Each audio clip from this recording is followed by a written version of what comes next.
Hello, everyone. This is Tom Fox back again with Matt Kelly for the award-winning Compliance Into the Weeds, the podcast where we take a deep dive and literally go into the weeds. And boy, we got one for you today. So welcome, Matt. Hello, Tom. Good to be here. There is a case or perhaps two that have been itching at you for some time. So we're going to explore those today. And it involves eBay and SAP. You want to set the stage and tell us why you got such an itch to scratch? Well, Tom, I have to admit, looking at these cases, I am annoyed because these cases are a fascinating look at the confusing state of when a company does or does not get an independent compliance monitor from the Justice Department. And the department does have policies about when it will or won't assign a monitor to a case.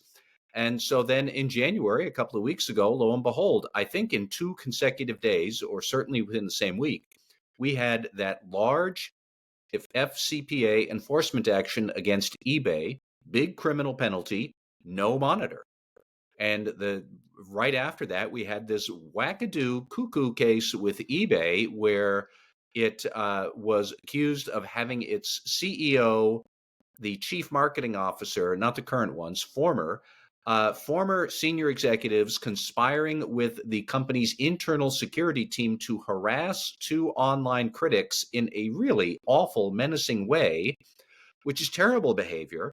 But everybody involved with that back in 2019, they all got the broom, they're all gone. And now finally, eBay settles its corporate liability with the U.S. Attorney in Massachusetts, paltry $3 million criminal penalty, but does get a compliance monitor.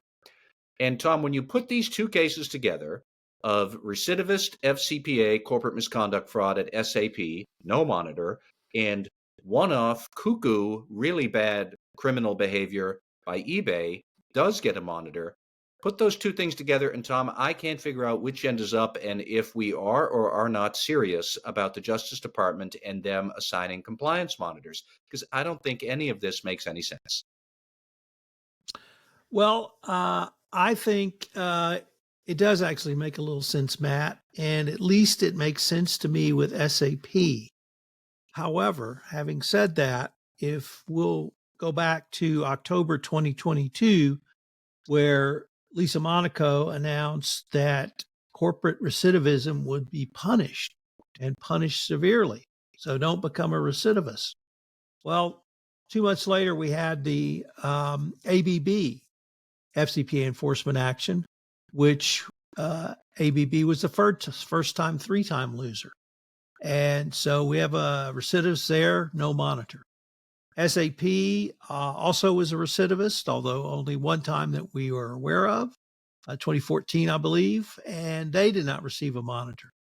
So for whatever reason, I think the DOJ significantly backed off its claim that it's going to punish recidivism. But more importantly, Matt, I think what they have communicated is they will incentivize and actually give credit to companies that do several things. And we saw that with ABB, we saw that with Albemarle, and we saw that with SAP. First and foremost is self-disclosure. Now, none of these three companies self-disclose, but the DOJ wrote about self-disclosure in each one of those.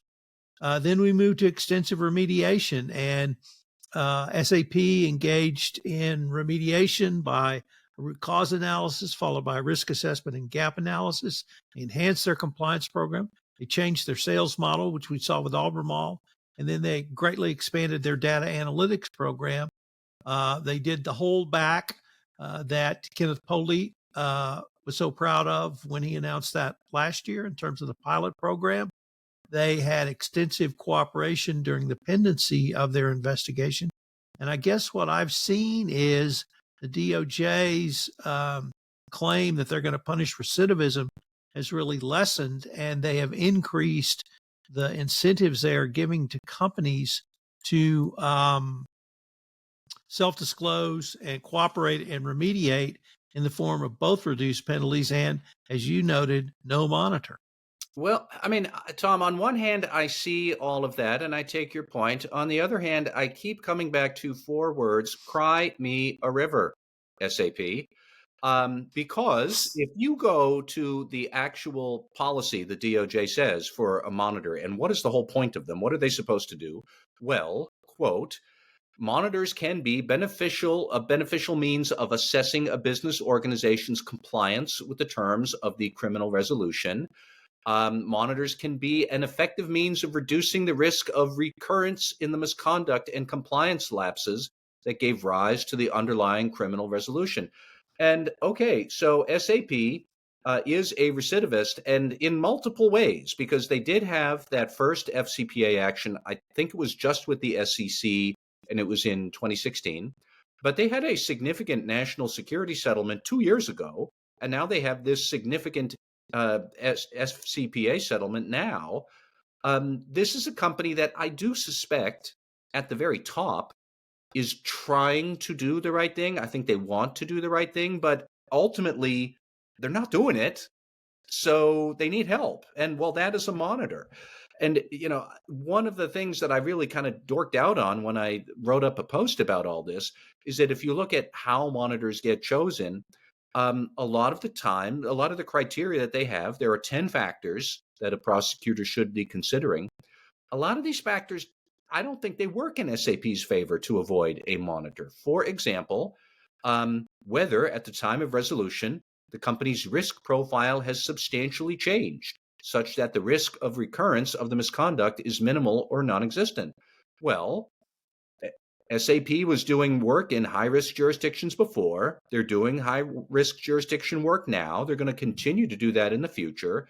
Are we saying that the change in their sales model is enough to really eliminate the recurrence down to a minimal or non existent level? I don't think so. I mean, I hope so, but call me cynical because they've already been trying to implement reforms in the past from their previous misconduct, and we still are here. But Tom, the thing that sticks out is the arguments about SAP not getting a monitor might be persuasive if eBay receiving one didn't also exist in this universe, but it does. Now, let's read through what eBay had done, where the former CEO and the former chief marketing officer were there basically just obsessing over these two online journalists they didn't like, got half a dozen people in the internal security team to go stalk them, send them awful threatening things, show up at their house, put trackers on their car. All of the security people facing criminal charges, they've all been convicted. The 6 out of 7, I think, at last count, are all looking at jail time or are already sentenced. And the former CEO, former chief marketing officer now are in a lawsuit with those two people. Now, this is all awful conduct, but do we really think that there's a risk of future repeat offenses like this? Because do we really think that the new CEO or future CEOs of eBay, if they ever come along, are they also going to sit there conspiring with their security team to go stalk online critics they don't like? I think the likelihood of that is low. On the other hand, what eBay allowed to have happen was awful. And so I would like it if they could have a criminal penalty that would really nail them to the wall. But as the U.S. attorney who brought that case said, he could only impose a $3 million penalty because that was the maximum penalty permissible under the statute. I suspect if he could have nailed them for 50 million, I bet he would have swung for it and tried to get the 50. Just speculation on my part, but given the tenor of what they said about eBay and the way that they used corporate power to persecute two, relatively, innocent people, well-meaning people. They were critics of eBay, but they weren't going to take that company down or anything like that. So, is this more a case of they couldn't give eBay the justice it deserved through a criminal penalty because the statute was inadequate? So let's saddle them with a monitor. That's a great way to inflict more pain. And we could go through my 10 factors analysis for a monitor. We could go through that with SAP and eBay point by point. But it comes back to me, Tom, that it looks like eBay probably did not deserve a monitor because I don't think this is going to be a repetitive behavior. Lord help us if it is. But they did deserve a bigger penalty. They couldn't get one. On the other hand, SAP, like, they got some issues. They've been trying to do an improvement plan for the better part of a decade here. They've had 3 different resolutions over corporate misconduct. Clearly, they haven't mastered it yet. They need some extra help. Well, that is what a monitor is there for. But I don't know that SAP actually needs a huge criminal penalty. I am open to the idea from Republicans and other conservatives that corporate penalties do nothing other than harm shareholders. If our ultimate point is to have companies stay on a good and proper path and not engage in repeat behavior, all of this seems backwards to me. The wrong people got the wrong monitors, and the wrong people got the big fines and the little fines. And if you flipped it all around, I think that would be much more logically consistent. I guess what I see is a confluence of the very, very, very bad conduct by SAP with the actions they took after the enforcement action began. And as I read the settlement documents for SAP, the DOJ has communicated to me that if you follow these strictures as we have laid them out and as SAP engaged them, you will receive a financial discount. You will receive less of a penalty.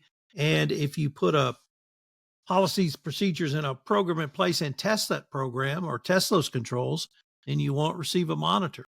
Now, in ABB, we had that specific language where they said they had tested their program. We didn't have that language in Albemarle. We did not have that language in SAP, but what we did have was the DOJ acknowledging the creation of a data analytics program. And with SAP, that was for 150 different countries across the globe. So I guess I read this as information the DOJ is communicating what you need to do, even as bad a facts as a worldwide bribery scheme, that you can be incentivized, not incentivized, but you can make a comeback, both in terms of a fine and penalty and not receiving a monitor. I mean, in that case, what are we doing with this monitor policy that the DOJ did put out? I'll give you another factor. I found at least 3, but do you deserve a monitor or not, according to the DOJ, when the underlying criminal conduct involved the exploitation of inadequate compliance program or a system of internal controls? That is literally what the SEC said about SAP, and there's way too many acronyms on this podcast today. But the SEC expressly faulted SAP for having inadequate internal controls and entity-level controls. On the other hand, the spiteful people at eBay who did get the monitor, they didn't exploit any internal control weaknesses there. There weren't any inadequate accounting controls that led them to ship live snakes and spiders to their online critics or to put a GPS tracker on the critic's car. So how on earth do you read that about they were exploiting internal controls? Do you read that criteria and say, eBay, yes, give them the monitor. SAP, no, they get the pass.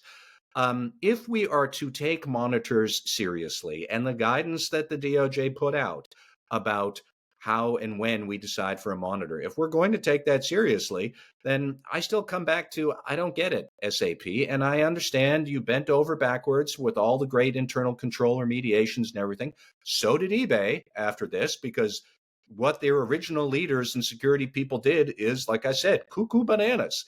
And the new leadership at SAP, at eBay, rightly realized we can't have this.